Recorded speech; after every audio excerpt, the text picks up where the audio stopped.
What's up everyone, Naresh here, welcoming you back into another video where today I have got my hands on this Campark DC01 Full HD 1080p dash camera, which come with the fantastic features like Full HD 1080p recording at 170-degree wide angle, G sensor to lock the footage in case of any accident, loop recording so you do not need to worry about it memory get finished. Now installing this dash camera on a windscreen of your car is straightforward. But just before going ahead showing you each and everything about this camera, I would like to show you the day as well as the nighttime recording of this camera to give you an idea that what you are getting into. So let's have a look into the day and the nighttime recording.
Well, now let's have a look what comes with this camera, which is important to know. So here we have everything which comes with this camera, starting with the user manual, which will help you how to use this camera. One mini USB cable for transferring data from dash cam straight on your computer.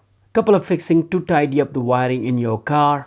One tool to remove the trim of your car. Two dash camera mount, one permanent, one with the suction cup.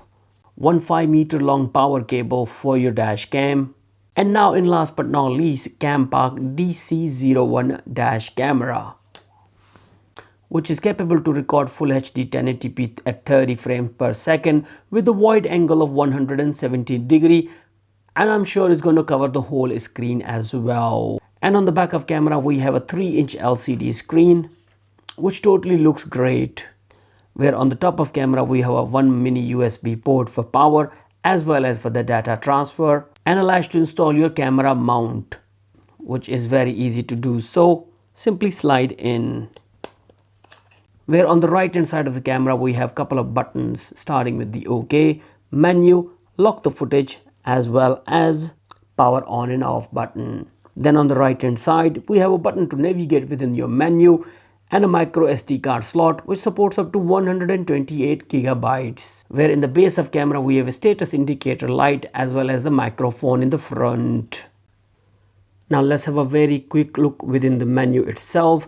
Otherwise the camera is fully set. Once you install, the card is ready to rumble. You don't need to do much actually. By pressing the navigational key middle button, which is the menu option, you're going to access the option and menu for the resolution, where you got a selection of what resolution you would like to record to. Loop recording is very important, you should know about, which is set to 3 minutes. You can go for the 5 minutes, so every 5 minutes will be creating another video for you. And once the SD card is completed, you don't need to worry about it. It will start to delete the old files as well. The next option you have is a WDR. Keep scrolling down, you got a motion detection, which is used for the parking, and audio recording as well, which can turn on and off as well if it's your own choice. Next one is a DAT. After that we have a date and time stamp. How you want it, you can have it as well. So as a G sensor, in case of any accident, it will lock the footage as well, and you can also set the sensitivity of it too. Now after video settings, the next menu you have is for the settings, where you're going to get the option for the date and time, auto power off, beep sound, language, light frequency, screensaver, which is very important as well. The reason it is very important, that you would like to turn off this LCD while you are driving because it's like an hindrance to you. Then there's a number plate stamp as well. You can also write your number plate in here too, which will be embossed, which will be permanently written in the video recording too. You also have option for a format your SD card and reset this camera to the default settings as well. Now all options which are offered within the menu are very typical and user friendly as well. Now overall quality of dash cam in terms of its video recording of day as well as the night time seems to be way acceptable, and the competitive price obviously put him in a really attractive place to buy this one. If you're interested in purchasing this, link is available in the video description, or if you still have any more questions, please let me know in the comment section down below. I would be happy to help. On that note guys, thank you very much for watching this video. Shall see you soon into another one. Bye for now.